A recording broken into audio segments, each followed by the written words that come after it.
Provinsi Kalimantan Timur merupakan salah satu provinsi di Indonesia yang terletak di bagian timur Pulau Kalimantan. Ibu kota Provinsi Kalimantan Timur ini ialah Samarinda. Provinsi Kalimantan Timur terdiri dari 7 kabupaten, 3 kota, 103 kecamatan, 197 kelurahan, dan 841 desa. Pembahasan mengenai 10 konsep geografi berdasarkan kondisi di Provinsi Kalimantan Timur. Nah, yang pertama yaitu lokasi.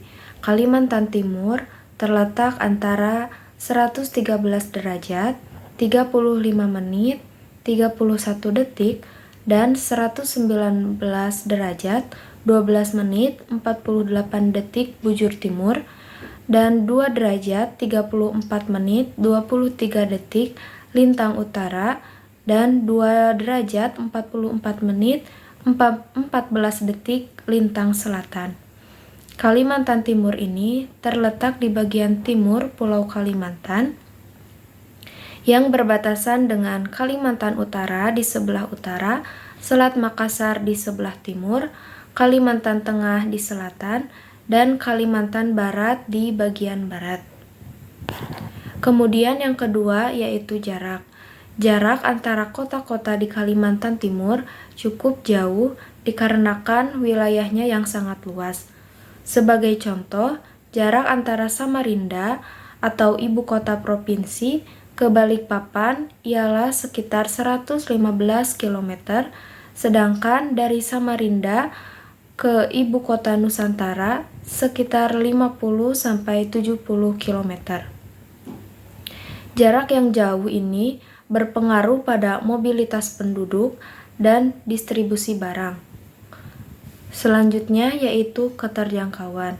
Keterjangkauan di Kalimantan Timur dipengaruhi oleh infrastruktur jalan dan sarana transportasi. Jalan utama penghubung antara kota besar cukup baik, seperti Samarinda ke Balikpapan.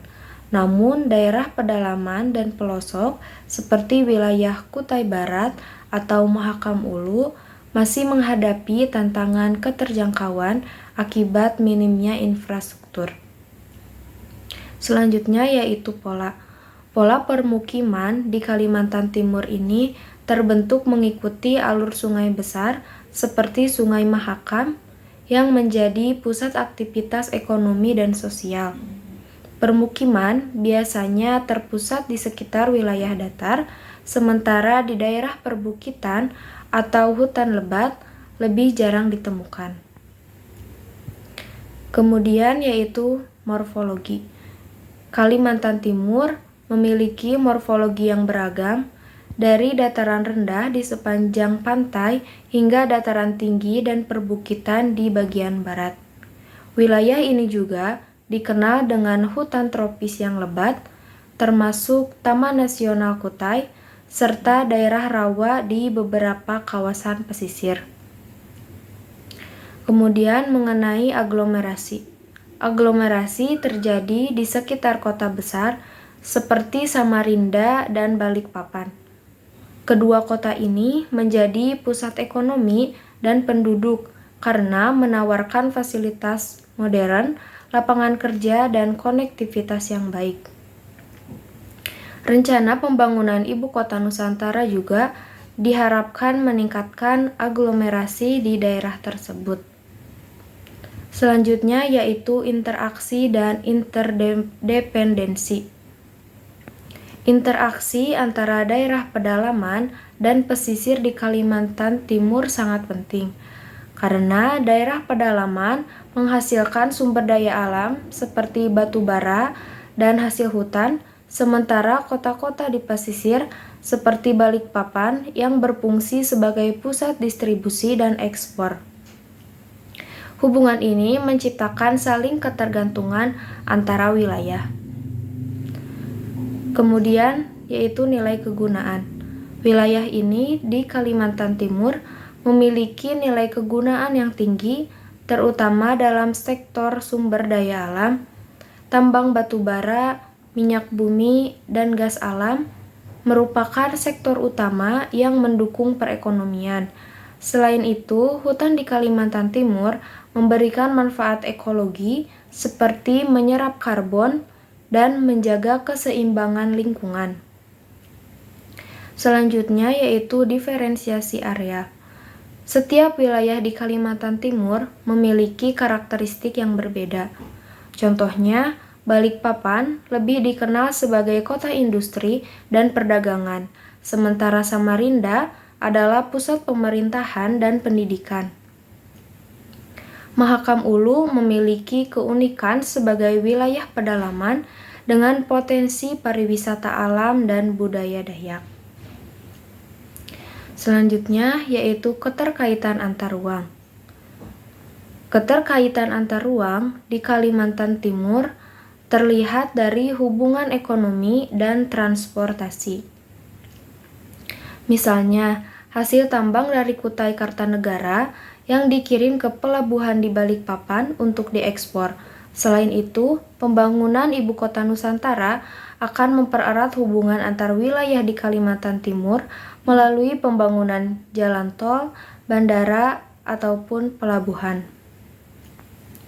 Provinsi Kalimantan Timur memiliki sumber daya alam yang melimpah dan beragam.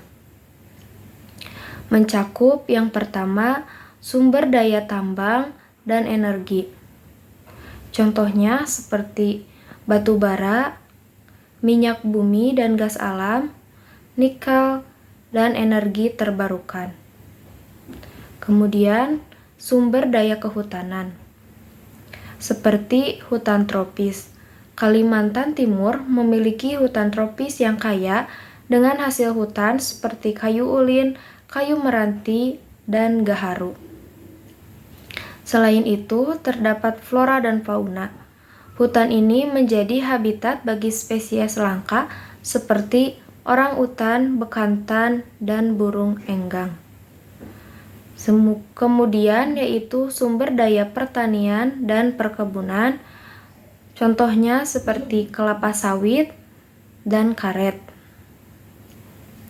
Kemudian mengenai kondisi fisik di Provinsi Kalimantan Timur, yang pertama ialah topografi.